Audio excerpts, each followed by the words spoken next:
What's up, YouTube? I am Tin Nick. If you guys do not know me, I am a YouTuber who makes FORTNITE content, like games that everybody plays nowadays content. So here we're back with another Rocket League video. As you guys are watching this from the title, guys, you guys know that Rocket League servers are currently down. As you guys can see, it doesn't let me get into the game because, like I said, Rocket League servers are currently down. I don't know if it's all of them, but I know it's for NAs currently, guys. So what you guys have to do, it's not really an update. They're fixing the servers currently because there's no item shop. There's nothing to do, guys. So currently they're fixing the server. You see, not even the garage works. What? Oh, it is. Alright, well, it doesn't work. I don't know what doesn't work.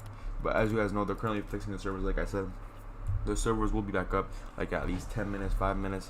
Hopefully not too long. If you guys did enjoy this video, make sure to drop a like, subscribe, and hit the bell. Thank you guys for watching. Have a good rest of your day, guys. But yeah, guys, like I said, don't worry, guys, the servers will be back up pretty soon. They are fixing the servers because, like I said, the game has like a little glitch that people have been using in competitive, and it's comp. Everybody plays comp for this game. So yeah, guys, these servers will be back up. Thank you guys for watching. Have a good rest of your day.